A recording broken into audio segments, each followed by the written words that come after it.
സ്നാക്സും ഐസ്ക്രീമും ഒക്കെ കഴിച്ചുകൊണ്ട് ഞങ്ങൾ ഗുരുവായൂർക്ക് പോവാണ്. അവിടെ എത്തിയ ഉടനെ തന്നെ ഞങ്ങളുടെ ബുക്ക് ചെയ്തിരുന്ന സ്റ്റുഡിയോ അപ്പാർട്ട്മെൻറ്റിലേക്ക് ചെക്ക് ഇൻ ചെയ്തിട്ട് ഞാനും അമ്മയും കൂടി അമ്പലത്തിൻ്റെ അവിടെയൊക്കെ ഒന്ന് ജസ്റ്റ് നടക്കാൻ പോയി തിരിച്ചു വന്നു. എന്നിട്ട് വേഗം തന്നെ ഞങ്ങൾ അന്ന് ഉടുക്കാനുള്ള സെറ്റും കൊണ്ടും സാരിയുടെ ഒക്കെ പ്ലീറ്റ്സ് ഞാൻ എല്ലാ പ്ലീറ്റ്സൊക്കെ കറക്റ്റായിട്ട് എടുത്ത് വെച്ച് ഞങ്ങൾ റെഡി ആവാൻ തുടങ്ങി.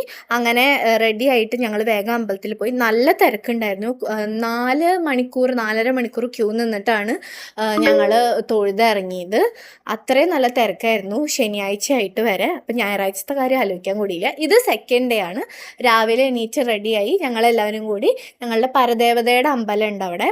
അപ്പോൾ അവിടേക്ക് പോയി. അവിടെയും മമ്മിയൂർ അമ്പലത്തിലും തൊഴുത് ഞങ്ങൾ തിരിച്ച് ഗുരുവായൂർ അമ്പലത്തിലേക്ക് തന്നെ പോയി. അവിടെ നിന്ന് ചിറ്റപ്പന ഒരു പ്രോഗ്രാം ഉണ്ടായിരുന്നുകൊണ്ട് ചിറ്റയും അമ്മാളും ഒക്കെ വന്നിട്ടുണ്ടായിരുന്നു. അങ്ങനെ കുറച്ച് നേരം അമ്മാളുവിനെ കളിപ്പിച്ചൊക്കെ ഇരുന്ന് ഞങ്ങൾ ഗുരുവായൂരിൽ നിന്ന് പോന്നു. അവിടെ ഉള്ള ഷോപ്സിൽ നിന്ന് ഒരു 2 സെറ്റും കൊണ്ട് സെറ്റ് സാരിയൊക്കെ മേടിച്ചിട്ടാണ് തിരിച്ച് പോകുന്നത്. തിരിച്ച് പോകുന്ന വഴിക്ക് നടുവിലാലിൻ്റെ അവിടെ നിന്ന് ഫുഡൊക്കെ കഴിച്ച് തൃശ്ശൂർ വീട്ടിലും പോയിട്ടാണ് ഞങ്ങൾ തിരിച്ച് എറണാകുളത്തേക്ക് വന്നത്. അപ്പോൾ അത്രയേ ഉള്ളൂ. Bye bye.